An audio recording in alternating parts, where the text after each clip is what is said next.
The news day continues here on One News Now. I'm Riza Diaz.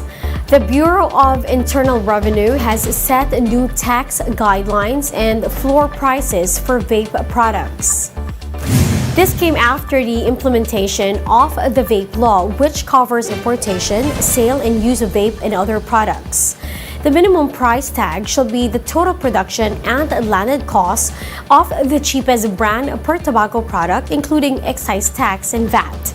Now, for instance, a floor price of 140 pesos will be imposed for those with production cost of 95 pesos, excise tax of 30 pesos, and VAT of 15 pesos. Now, those caught in violation of the guidelines may face fines of up to 5 million pesos and possible imprisonment of up to 6 years. Metro Manila residents will have to deal with higher water rates starting next year. Camille Samonte with the report. Instead of celebrating a Happy New Year, Metro Manila residents will have to tighten their belts as they usher in 2023. This as Manila Water and Maynilad are expected to hike rates in January. The rate increase was approved by the Metropolitan Waterworks and Sewerage System or MWSS, and implementation will be on a staggered basis. Manila Water will increase their rates by 8 pesos and 4 centavos per cubic meter. This means that households consuming 10 to 30 cubic meters of water every month may see their bills jump to about 193 pesos, up to 866 pesos. Meanwhile, Maynilad will implement a rate hike of 3 pesos and 29 centavos per cubic meter in January. This means that consumers could see their bills rise to around 136 pesos up to over 8,000 pesos, depending on their consumption. For Carolina, the increase in water rates would mean they have to further tighten their belts. Dagdag sa expenses, tipid-tipid na lang. The owner of this water refilling station meanwhile says they might be forced to raise prices too. Magtataas din po ng presyo kasi mahal yung tubig eh. But this car wash owner says that despite the water rate hike, they still won't be hiking the prices of their services next year due to fear of losing their patrons. Parang wala rin, kaya hindi nang tinatasan yung bayad dito. Pag dinasan, wala na kami customer. While there are those who don't really mind the expected rise in water rates, wala akong pagpipilian ho eh. Gagamit pa rin po. Water rate hikes though will not stop in 2023. This is just the first of a series of rate adjustments that will be implemented until 2027. For Manila Water, the 2023 increase will be followed by a 5 peso hike in 2024, 3 pesos and 25 centavos in 2025. 3 pesos in 2026, and 1 pesos and 8 centavos in 2027. Maynilad will meanwhile implement a 6 peso and 26 centavo rate hike in 2024 and a 2 peso and 12 centavo hike in 2025. If there is no new water source, rates will rise by 84 centavos in 2026 and 80 centavos in 2027. For News 5, Camille Samonte, we are One News. We'll be back with more stories after the break. Keep it here on One News.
You're still watching One News Now. I'm Riza Diaz. U.S. Vice President Kamala Harris met with several world leaders to discuss North Korea's recent ballistic missile launch. Let's watch this. The DPRK has launched an unprecedented number of ballistic missiles throughout this year and has followed up this morning with the launch of a long-range ballistic missile. This is a grave provocation. The latest launch, together with earlier launches, constitute a clear violation of multiple UN Security Council resolutions and a serious threat to peace and stability on the Korean Peninsula, Asian region, and the whole world. Canada will continue its participation in joint military operations in the region, including with Operation Neon, to enforce the UN sanctions. You can be assured of New Zealand's ongoing response and strength of response. We have been a part of upholding the United Nations sanctions against North Korea and are monitoring those sanctions and will continue to do so. These unprecedented multiple ballistic missile launches undermine our security. They are reckless actions, and I particularly feel for the people of the Republic of Korea and Japan, who will be deeply concerned by these actions. Let's now take a quick look at today's other top stories.